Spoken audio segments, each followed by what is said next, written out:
хэвлэл мэдээллийн хэрэгслийг ашиглаж сонгуулийн сурталчилгаа хийх одоо гол зорилго нь юунд оршдгоо гэх юм бол мөрийн хөтөлбөртөө танилцах, мөрийн хөтөлбөрөөр одоо хийгдэх ажил, хэрэгжих боломжийн талаар бол иргэдэд одоо илүү нээлттэй мэдээлэх одоо ийм л зорилготой байгаа. Тэгэхээр энийгээ бол энэ удаагийн сонгуул бол төдийлөн бас хангаж чадахгүй байна. Одоо сонгуулийн сурталчилгаа маань хвчлээ одоо даалт сурталчилгаа, гэр бүлийн танилцуулга бол хэлбэртэй явагдаж байна гэж бол бас хэлмээр байна.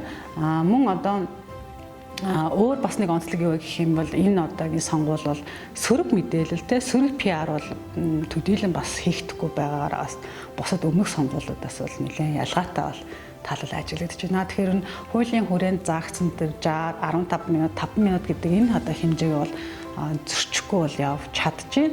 Гол нь нөгөө мөрийн хөтөлбөрийн агуулга гол одоо зорилго нь бол төдийлөн сайн одоо сурталчилгаа анд бол гарч иж чадахгүй байна гэж ажиглагдсан ийм үр дүн бол мониторинг бол хийгдсэн байна. Сонгуул бидний боломж, сонгуульд идэвхтэй оролцоорой.